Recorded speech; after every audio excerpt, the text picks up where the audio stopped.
Hitler'in yardımcıları varmış, onun dolayısıyla en yakın dostları kiminle bilet? Göring, Goebbels, Himmler, 5, 6, 7 kişi en yakın kim onun dolayısındaydı. Bulmuşlar onların şkola egzaminlerini, testlerini araştırmışlar. Onların hepsinde IQ 160'tan ziyadeymiş. Pek akıllı kişilermişler. En düşük IQ bir kişi var mı? 120 sadece. Ama o pek akıllı. Orta insanda 100 IQ, 120 varsaydı o pek akıllı. Demek 150'den ziyade genial insan. Onun Hitler'in onun dostları pek akıllı insanlar.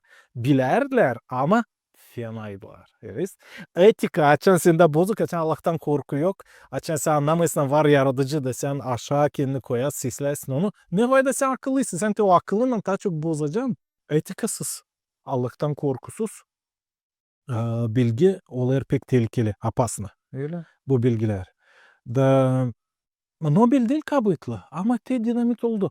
Şimdi biz daha çok düşüneyiz nice bilgileri araştırma ama daha az işleriz canımıza. Demek biz daha çok kağıt okuyarız, bilgi yapma, ne kadar Allah'a dua edeyiz. Anlayısın, hem onun lafını araştırırız. Bu olay bir disbalans. Biz olayız akıllı ama burası dolu. Yürek boş. Can boş. Da o işi de olayı bu tersine işler.